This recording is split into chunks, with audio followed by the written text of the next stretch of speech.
여러분 안녕하십니까. 광주 MBC 뉴스투데이입니다. 먼저 오늘의 주요 뉴스입니다. 광주와 화순을 잇는 도로 확장 공사가 7년 만에 모두 마무리돼 완전 개통됐습니다. 내년까지 광주와 인근 시군 10개 구간에서 도로 여건이 크게 개선될 전망입니다. 목포와 부산, 호남과 영남의 대표 항구도시를 잇는 무궁화호 열차가 수익성이 낮다는 이유로 다음 달부터 사라질 처지에 놓였습니다. 영광 한빛 원전 앞바다에서 물고기가 계속 줄고 있고 어종도 달라지고 있다는 우려가 사실로 확인됐습니다. 한일 해협연안의 8개 시도지사들이 한자리에 모여서 여수에서 공동 교류 사업을 펼쳐보자고 뜻을 모았습니다. 7년 동안 계속됐던 광주 화순 사이 도로 확장 공사가 모두 마무리됐습니다. 또 광주 담양간 도로를 비롯해서 내년까지 10개 구간에서 도로 여건이 개선돼 낙후 지역에 대한 접근성도 높아질 것으로 전망됩니다. 이재원 기자입니다.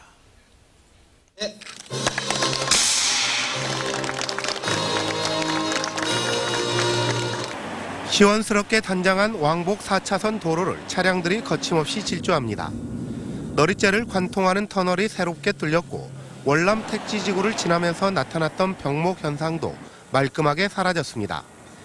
당초 내년 1월로 예정됐던 광주 화순간 도로 확장 공사의 공기가 석 달 앞당겨지면서 7년 동안의 대역사도 모두 마무리됐습니다. 이에 따라 화순까지 20분 이상 걸리던 길이 10분 이내로 단축되고 주말과 휴일 만성적인 지정체 현상도 사라지게 됐습니다. 통행했을 때 굉장히 쾌적성을 느끼고 또 출퇴근 시간이 굉장히 단축됨으로써 좀 많은 효과를 얻을 것으로 보고 있습니다. 북구 장등동에서 담양 고서 지역을 연결하는 국도 29호선의 확장 공사는 이미 마무리돼 위험 구간이 사라지게 됐습니다. 또 국도 1호선 나주 다시에서 왕복, 국도 17호선 곡성에서 남원 구간은 올해 안에 4차로로 모두 확장됩니다. 전남 지역의 교통 여건이 크게 개선되고 이에 따라서 지역경제 활성화에도 큰 도움이 될 것으로 기대하고 있습니다.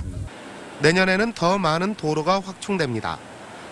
나주와 여수, 돌산, 보성, 벌교 등 6개 구간에서 75km의 도로가 새롭게 확충돼 혁신도시와 낙후 지역에 대한 접근성이 개선될 전망입니다. MBC 뉴스 이재원입니다. 영호남 대표도시를 잇는 열차가 다음 달 사라질 위기에 놓였습니다. 돈이 안 된다는 게 이유인데 과연 신중한 선택인지 묻지 않을 수가 없습니다. 양현승 기자입니다. 목포와 부산, 영호남의 대표 항구도시를 잇는 무궁화호 열차. 하루에 3분의 1가량인 7시간이 꼬박 걸립니다. 영호남 교류의 상징이 무색하게도 목포 부산 열차는 목적지에 도착하면 일러야 다음 날 되돌아갈 열차를 이용할 수 있습니다. 그나마도 지난 2010년 노선과 운행 횟수가 축소됐습니다. 이 같은 불편 때문에 올해 10월까지 경전선 이용객 8,600여 명 가운데 498명만 부산까지 열차를 탔습니다. 하루 2명도 채 되지 않습니다. 코레일은 수익성을 이유로 다음 달 목포 부산 간 무궁화호 폐지를 검토하고 있습니다. 10개월 24일부터 이 열차를 부산에서 순천간만 운행을 하게 됩니다. 경전선 이 열차가 제 적자가 너무 크거든요. 경제성만 따져 목포 부산 간 하나 남은 마지막 열차 노선 폐지가 추진되고 있지만 지역민 협의나 여론 수렴 절차는 찾아볼 수 없습니다. 철도의 공공성을 저버렸다는 비판이 쏟아지고 있습니다. 지금 철도가 건설된 것이 당연히 국민 세금으로 건설된 거 아닙니까? 그렇기 때문에 철도 또한 당연히 공공철도를 공공을 위해서 이용이 좀 돼야 되는 거고. 목포 부산 간 기찻길을 2시간 30분대로 단축시키겠다는 남해안철도. 동서 화합을 내걸고 대통령 공약 사업으로 추진되고 있지만 공사는 2007년 이후 중단됐고 내년 예산 확보도 낙관하기 어려운 실정입니다. 현천에서 부산까지 지금 철도 복선화되었고 다니기 시작하고 있습니다. 광양에서 진주까지 곧 완공됩니다. 그것이 다 목포에서 부산까지 가는 연결선입니다. 돈이 안 된다는 이유로 목포 부산 간 항공 노선이 폐쇄된 뒤 같은 이유로 철길마저 없어지면 이제 목포와 부산을 잇는 대중교통은 버스만 남게 됩니다. MBC 뉴스 양현승입니다. 영광 한빛 원전 앞바다에서 물고기가 사라지고 있다는 우려가 사실로 확인되고 있습니다. 어민들 피해를 인정하지 않고 있던 한수원, 연구 결과까지 나왔으니까 인정할 건 인정해야 될 것 같습니다. 송정근 기자입니다. 제가 직접 배를 타고 영광 한비던전 앞바다에 나와봤습니다. 여기서는 예전과 달리 물고기가 많이 잡히지 않는다는 말이 있는데요. 어민과 함께 직접 그물을 던져보겠습니다. 그물을 계속 끌어올려봐도 물고기를 찾아보기 힘든 그물. 물고기가 전혀 잡히지 않습니다. 할 수 없이 지금 배운 것이 이것밖에 없어서 우리들은 하고 있지만 우리 밑으로 하는 사람들이 없어요. 전망이 없기 때문에. 물고기가 사라지는 원인은 원전 치수구에 하루에도 5만 마리 정도의 물고기가 부딪혀 죽기 때문입니다. 한비던전은 하루 3천만 톤이 넘는 바닷물을 빨아들여 원자로를 식히고 있는데 정기점검 때를 제외하고는 1년 내내 치수구를 돌립니다. 계산해보면 1년에 2천만 마리 가까이 사라지고 있는 셈입니다. 실제로 매 계절마다 원전 치수구 근처 5개 지점에서 고기를 채집해봤더니 지난해에는 3,800여 마리가 잡혔습니다. 6년 전과 비교하면 85%가 줄어든 수치입니다. 어종도 줄면서 많이 잡히던 주요 어종도 전어나 서대류에서 청멸이나 물망둑 등 생소한 이름의 고기로 바뀌어가고 있습니다. 국민으로서의 어떤 수용 한계를, 수인 한도를 초과한 부분에 대해서는 당연히 피해 조사를 해서 보상을 해주는 것이 당연하다고 생각을 합니다.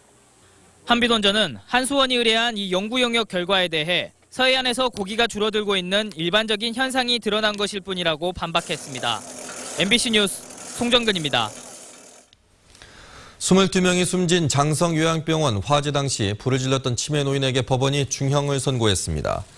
광주지방법원은 치매 노인 82살 김모 씨에게 징역 20년을, 업무상 과실치사상 혐의로 기소된 이사장에게는 징역 5년 4개월을 선고했습니다. 병원 인허가 과정에서 뇌물을 수수한 혐의로 기소됐던 광주시 서기관 박모 씨와 뇌물 공여자에게는 무죄가 선고됐습니다. 지난 5월 김 씨는 자신이 입원해 있던 장성의 한 요양병원에 불을 질러 환자 21명과 간호사를 숨지게 했습니다. 새누리당 광주시당은 논평을 내고 2015 유대회 유치활동비 집행 내역을 투명하게 공개하라고 촉구했습니다.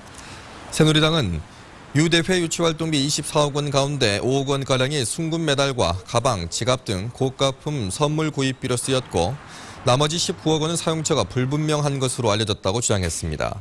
새누리당은 광주시에 대해 유대회 유치활동비 집행 내용을 투명하게 공개하라고 촉구하는 한편 지금도 의혹이 계속되고 있는 것에 대해서 시와 시의회는 부끄러워하고 시민에게 사과해야 한다고 강조했습니다.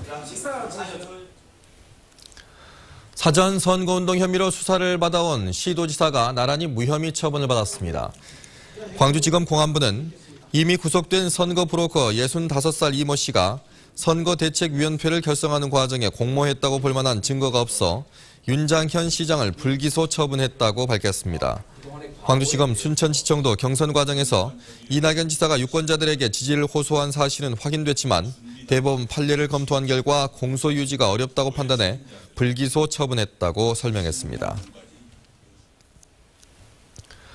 선거법 위반으로 사전 구속영장이 청구된 노희용 광주 동구청장에 대한 영장실질심사가 오는 25일 열립니다. 광주지방법원은 영장실질심사 날짜를 조정해달라는 노구청장 측 변호인 의견을 받아들여 오는 25일로 날짜를 변경했다고 밝혔습니다.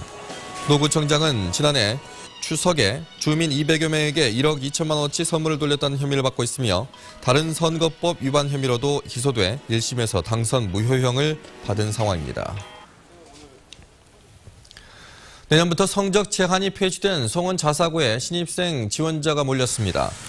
송원고등학교가 어제까지 신입생 원서를 접수한 결과 일반 전형의 경우 224명 모집에 386명이 지원해 1.72대 1의 경쟁률을 기록했고 사회통합 전형은 56명 모집에 39명이 지원했습니다. 송원구는 일반 전형의 경우 다음 달 1일 추첨을 통해 신입생을 선발하고 사회통합 전형은 다음 달 9일부터 추가 모집을 진행하기로 했습니다.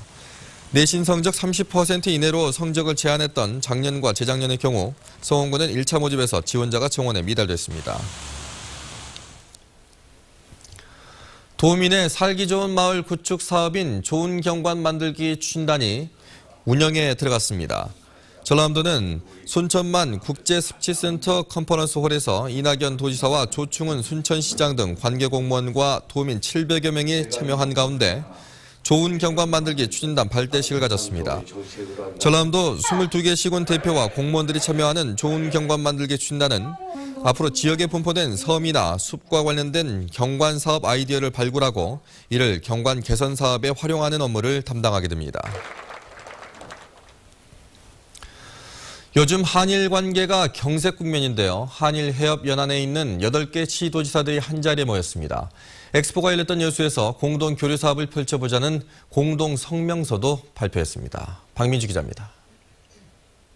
한일 해협 연안의 8개 도시 시장도지사들이 엑스포가 열렸던 여수에서 만났습니다.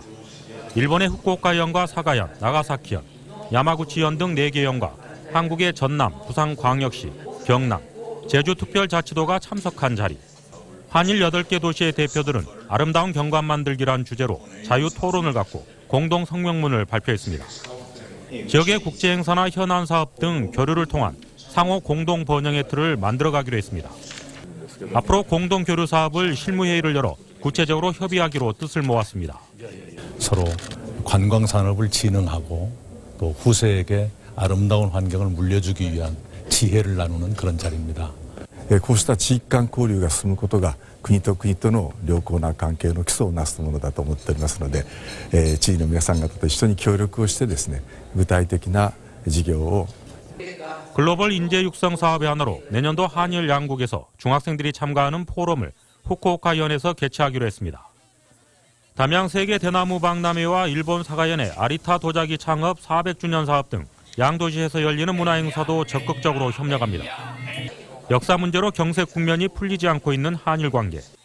한일 해협 연안 8개 시도연의 교류가 관광 발전으로 이어질 수 있을지 관심입니다. MBC 뉴스 박민주입니다. 안전한 사회를 만들기 위한 범시민 캠페인이 열렸습니다. 광주시는 광천터미널 일대에서 캠페인을 벌여 안전 스티커 차량 부착과 안전신고 시민 참여 퍼포먼스 등 대시민 홍보를 펼쳤습니다. 이번 캠페인은 안전한 대한민국, 안전한 도시 광주 만들기에 시민 참여도를 높이기 위해 마련됐습니다.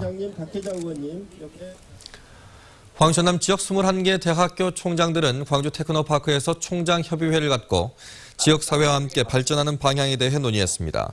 대학 총장들은 광주 테크노파크와 대학 간 상호협력 관계를 모색하는 한편 8개월 앞으로 다가온 하계유대회 봄 조성을 위해 대학생들의 협조를 구하는 방안을 의논했습니다. 새정치민주연합 김동철 의원이 내년 전당대회에서 당대표직에 도전하겠다고 밝혔습니다. 김 의원은 낮은 지지도가 고착화되고 있는 당의 현실은 역대 지도부의 무능하고 무사안일한 리더십이 원인이라며 실패한 리더십 교체를 위해 정치 생명을 걸고 대표 도전에 나서겠다고 말했습니다. 김 의원은 또 당대표 출마가 거론되고 있는 문재인 박지원 의원에 대해서는 이선으로 용퇴할 것을 촉구했습니다. 광주시가 광전남 안보단체 협의회와 공동 주관으로 연평도 도발 4주기 추모 행사를 개최했습니다. 북한의 기습 도발로 전사한 해병 장병들의 정신을 기리는 이날 행사에는 광주 출신의 고 서정우 하사의 유족이 참석한 가운데 헌화, 분향, 추모사 등의 순으로 진행됐습니다. 한일 해협 연안 시도현 교류를 위한 지사회의가 이틀간의 일정으로 여수에서 열립니다. 한일 해협 연안 시도현 지사회의는 일본의 후쿠오카현과 사가현, 나가사키현, 야마구치현 등 4개 현과 한국의 전남, 부산광역시, 경남, 제주특별자치도 등 4개 시도가 참석해 아름다운 경관 만들기란 주제로 양국 간의 협력과 우위를 다지게 됩니다. 한일 8개 도시는 공동 성명문을 통해서 양국의 서로 다른 문화를 공유할 수 있는 공동 교류 사업을 추진할 예정입니다.